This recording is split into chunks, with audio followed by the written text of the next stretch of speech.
Nagkasunog sa isang residential area sa Tramo 2, Barangay San Dionisio, Parañaque City ngayong gabi.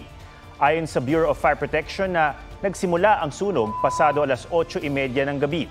Wala pang isang oras umakyat na ito sa ikatlong alarma. Pasado alas 10 nang ideklara itong fire under control.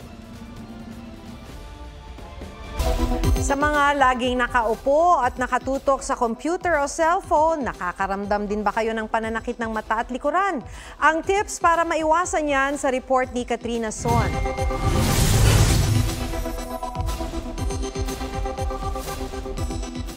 8 hanggang 9 na oras nakaupo sa harap ng computer si Dan Reyes. Pagkatapos magtrabaho, naglalaro naman siya ng computer games. Sa tagal ng pagkakaupo sa harap ng screen, sumasakit ang kanyang mata, ulo at likod. Sumasakit yung balakang.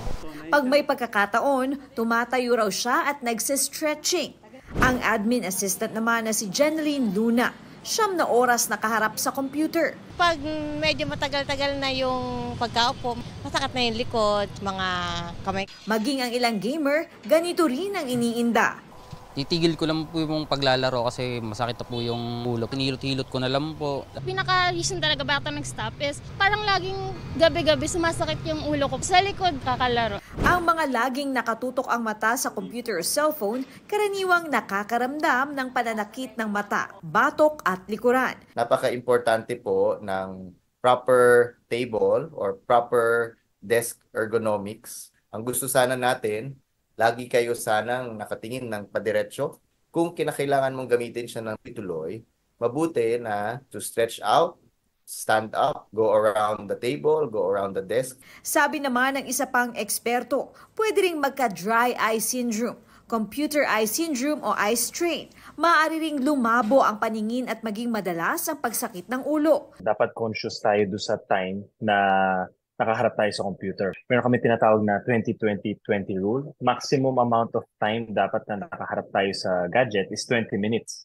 After 20 minutes, we have to look 20 feet away for 20 seconds before we go back to the computer. Kapag nagpahinga sa paggamit ng computer, iwasang gumamit ng gadget. Makakabuti raw kung ipapahinga ang mata ng 3 beses kada oras. At kapag may nararamdaman, magpatingin agad sa doktor.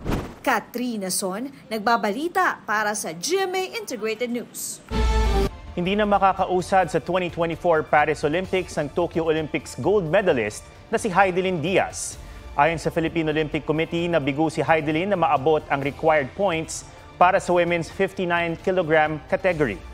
Balik Olympics naman ang weightlifter na si Elreen Ando matapos ng matagumpay na makabuo ng 228 kg total lift. Gaganapin ng Olympic Games Paris 2024 sa Hulyo.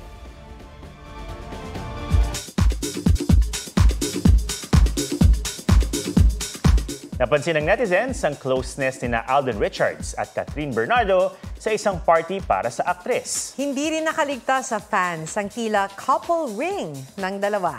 May report si Nelson Canlas.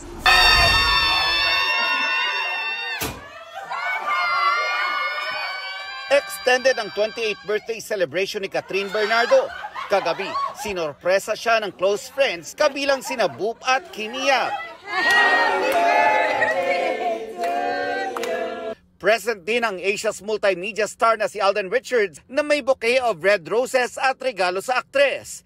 At may beso pa na lalong kinakiligan ng fans. Sa X-App, mabilis na nag-trend ang hashtag #CatDen. Hindi rin nakaligtas sa netizens ang tila couple black ring ng dalawa sa kanilang right index finger. Marami rin ang nagpepetisyong ilabas ang selfie na ito ng #CatDen. Sa kuha ng kaibigan ni Kat, makikita na very comfortable ang dalawa sa isa't isa. Bago nito, nauna nang nagkasama ang dalawa sa birthday celebration ni Kat sa Palawan. Nelson Canlas nagbabalita para sa GMA Integrated News.